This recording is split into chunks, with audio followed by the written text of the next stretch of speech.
Hey, how's it going, ladies and gentlemen? Welcome back to part 16 of Kingdom Hearts Birth by Sleep. We have just started our brand new adventure as Ventus. We've completed the land of departure for now, and we are heading back to the Disney World. And the first Disney World that is open for Ventus to explore is the Dwarf Woodlands. Now, Ventus is the second to arrive in this world. As you remember from Terra's story, Terra was trying to ask the Queen about where Master Xehanort is, and Snow White kind of ran into that dark forest, which probably wasn't the smartest move on her.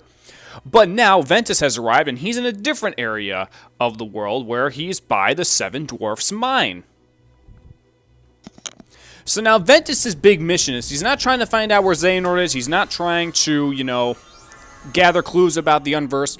The only thing that is really on Ventus's mind right now, story-wise, is that he's trying to find Terra and warn him about the guy in the mask, who we all know is Vanitas. Now, for this first thing of the world, ladies and gentlemen, like I said, I'm going to be switching, going back to all the magic-based attacks because they work better and it makes things go by quicker. But for the time being, I'm stuck with a little bit of a default moves. But there are a lot. The stuff that they give Ventus I still really like, and you get used to it really fast. But even so, when I'm like, honest to God, playing this. When I'm playing Birth by Sleep and I really want to take my time, then I'm experimenting with a lot of different attacks and whatnot. But for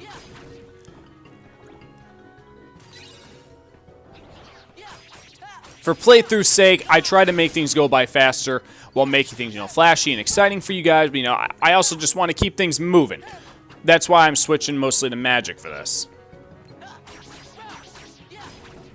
Now, kind of like what I said in the last part, Ventus, he's not so strong with the Keyblade to start with, and so is Aqua, but his magic does get some big buffs. But as soon as you start leveling up the two, they become just as strong as Terra, even though Terra kind of starts off automatically, with being very, very strong.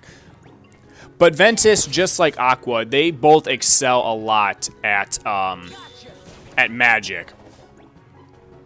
So if you give them a lot of high-tier magic, you're just going to dominate the entire playing field. And again, Ventus is the closest you'll get to a feeling of Sora. Just in case you guys have never played this before, Ventus is the closest you'll get to that feeling. And then the biggest attribute for Ventus is that he is indeed very, very fast, and that can help you take out enemies a lot quicker. So it just helps me more. So you see the dwarfs going into the mine, and you want to go ahead and follow them in there so you can start the next event. I just got flashbacks to Seven Dwarfs Mine Train at Disney. Huh?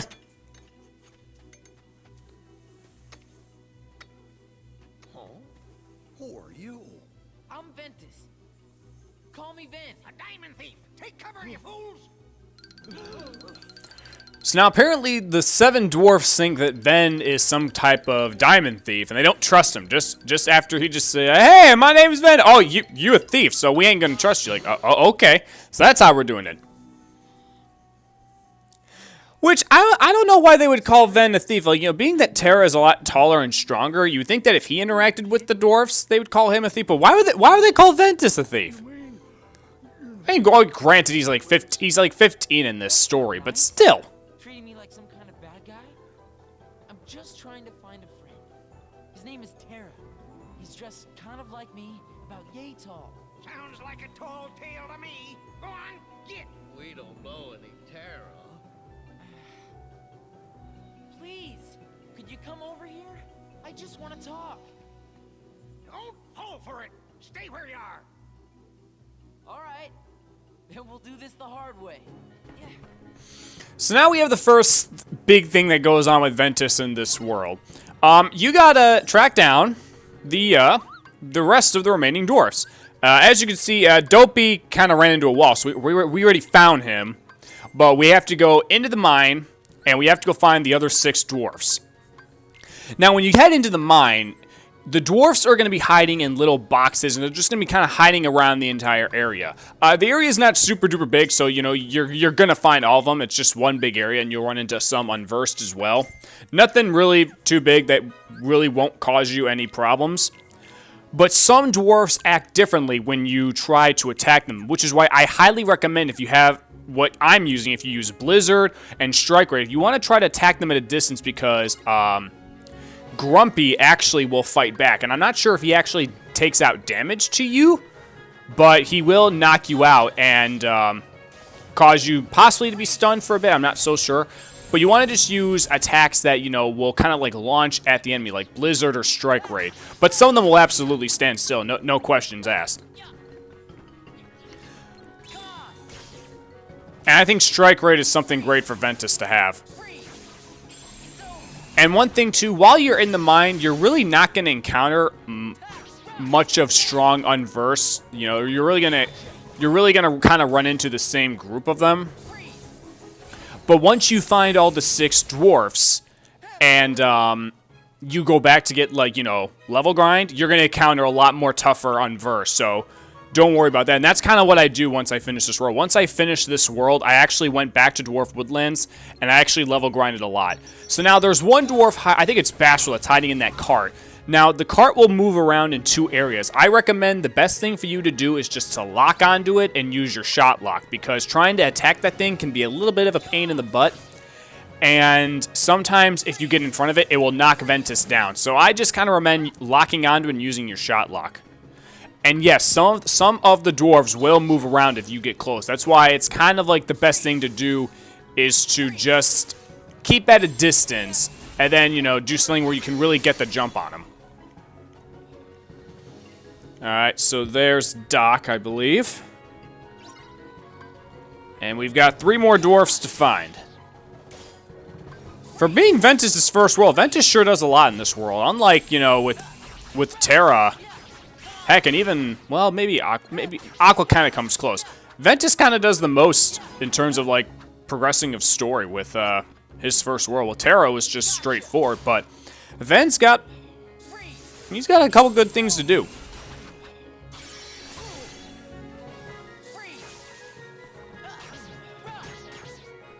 And I can say, ladies and gentlemen, that I have recorded gameplay up into the point where I've beaten Radiant Garden as Ventus.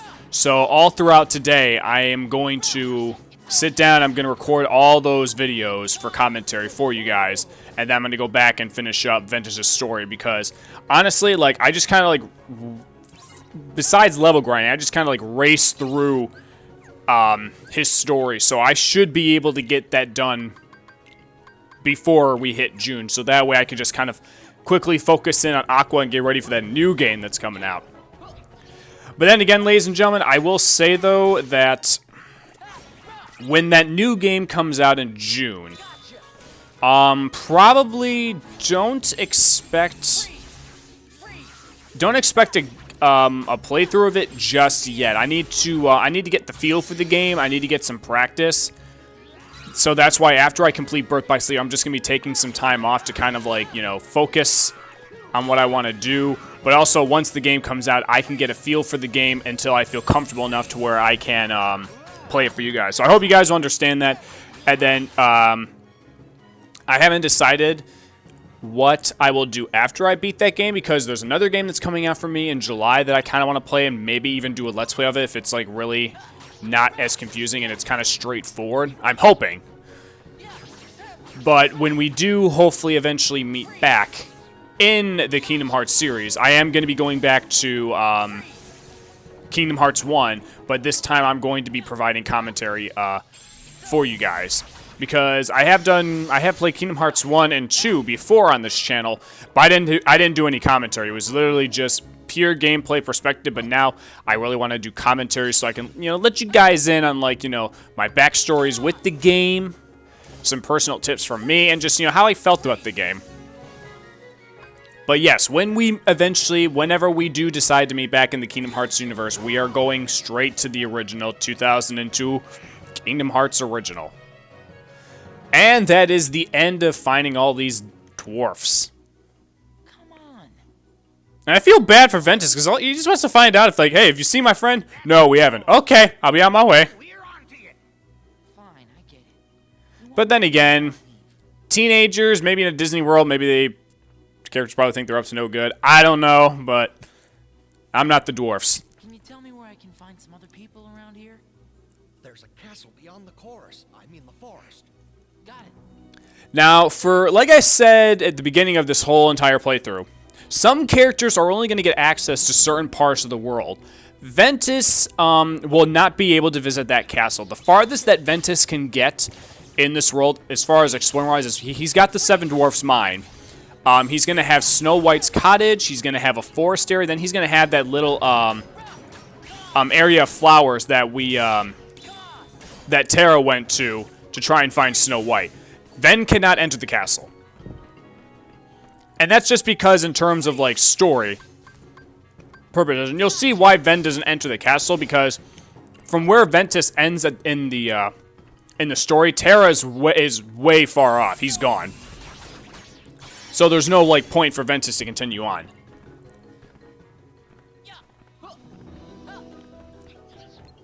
So now I'm just getting a little bit more of some experience increase before we move on. I think I go up one more level before we move on to the next area. Because usually what I do when I'm like kind of like playing for myself is that I actually go back in the mine. I actually level up Ventus a little bit more because I can get his shot lock leveled up more. But for the sake of the playthrough, I'm just going straight through the story. I really do love the Fever Pitch command for Ventus. Very fast, very quick, a really nice style. And it was also one of the original styles that was shown off for Ventus when this game was in early development. So I was really excited to get the feel for that. Alright, we're getting out of the mines.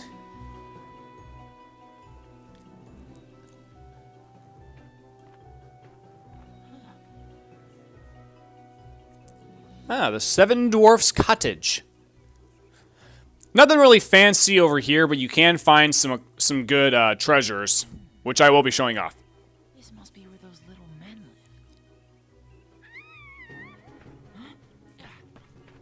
live. So now we've heard a cry in the forest. Now we got to go and find out what's going on. Okay, so first thing you want to do is head behind the cottage to that big treasure chest where you'll find, I think that's where the map is. Yep, there's the map. And then immediately to the left, in the backyard of the cottage, you'll find the fire spell, which I will be equipping for obvious reasons. Alright.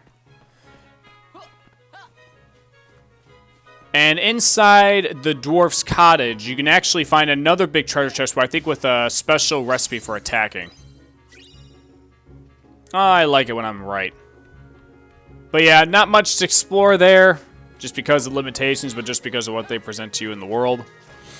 And then we have another treasure right here. I think that's poison. Yeah, it is poison. I was right. Now, when you enter this next area in Dwarf Woodlands as Ventus, if you're playing as Aqua, because Aqua is the last kid we'll have to play first, Aqua will actually be fighting enemies in this forest, but Ventus, because he's going to be triggering another event at the end of this area, there are no unversed, so feel free to collect those treasure chests and just spam right through this area, because you're not going to encounter any unversed until you trigger the next event, and that is by talking to Snow White.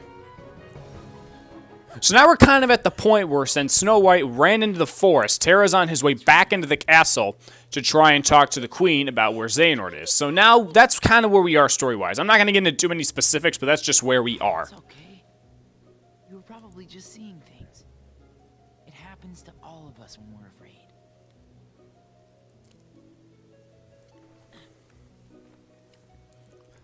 So as you guys can probably have guessed, we're now going to be doing our next escort mission, and that is going to be getting Snow White out of this crazy forest, which we will see in about a minute or so.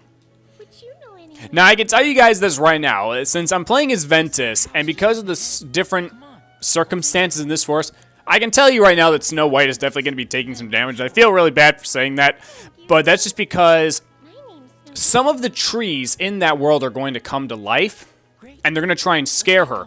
But when they do, she automatically takes like a little bit of a pinch of damage. And she's also got unversed surrounding her too. Whereas unlike with Terra, how it's almost like a straightforward path where you can see the unversed and take them out quickly. They kind of go all around her, so you kind of have to move around in a circle. So no matter what, unless you like really leveled up your character to the point where you can just one-shot all these guys, Snow White is pretty much going to take some damage, and which is what she's doing right now. But don't worry, I don't let her die. But you have to trigger a reaction command once she starts freaking out by the trees, where you'll have to go up to her, press the square button, and then quickly press the X button to calm her down, and then turn that tree back to normal, which you'll see when I turn the camera. Well, first I'm going to take out these unversed.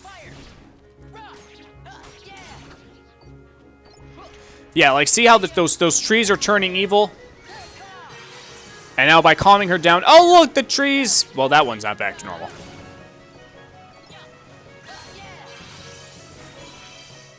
Man, that is messed up trees. But yeah, Snow White doesn't run in a straightforward direction. She has to run all around all the damn trees. So that's why, you know, it's a lot more difficult than it is with Terra trying to guard Cinderella.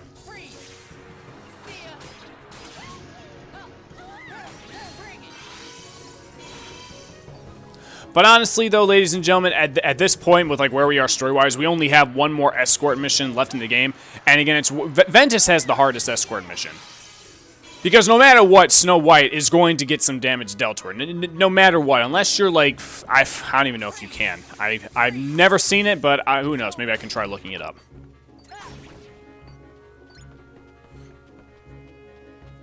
I think you just have to fight one more thing. Yep, this is the last group of unversed that you fight. And that does it. Alright, let's get the heck out of this forest. And you get a nice little HP increase for getting through the forest. All's well that ends well. Well, not quite. We still have a couple more minutes left in this part. And as you guys know, we still have a boss to fight. I'm pretty sure you'll be safe here. And now I'm looking up in my strategy guide what the name of the boss is, because I forgot. This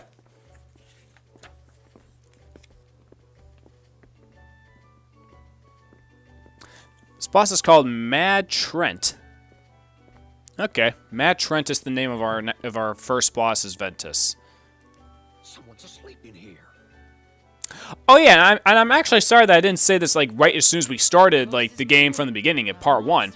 But we are playing the final mix version of Birth by Sleep.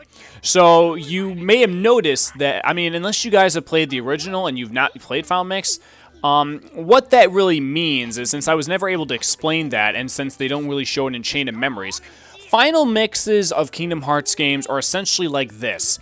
You essentially get some more story to the game, there's more content to do, but also the unversed and all the enemies that you fight in each game, they appear to be in different colors, in the exception of Kingdom Hearts 2 with Nobodies. Nobodies stay the same, but Heartless and the unversed, they all change different colors. Like the regular, like shadow-like unversed that are purple, in the original Birth by Sleep, they actually came out as blue. So all the unversed have different color designs, and even the bosses too. I think it's just something that unique that they do for like all the enemies, just to make it different from the other game. But that's essentially what a final mix of a Kingdom Hearts game is. You get additional story content, you get multiple items, multiple add-ons for gameplay, and then the enemies kind of change color.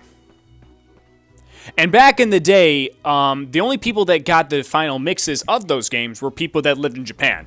But now with the HD remixes, we've now gotten these final mixes, so we've been able to experience all of them. By God, the best one still to this day is Kingdom Hearts 2. Okay, boss fight. A gigantic, unversed tree. That's what we're taking out. I think immediately for starters, go start off with your shot lock. You'll take some decent amount of damage with them.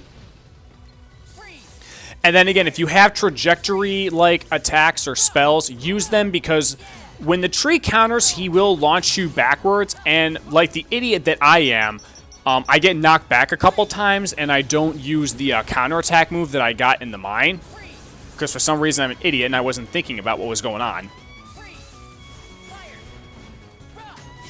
Yeah, see, and I'm not even countering. But the tree is not so bad, but you know, you want to be sure you're careful, because if he gets a good couple hits on you, your health will go down to 0 pretty quickly.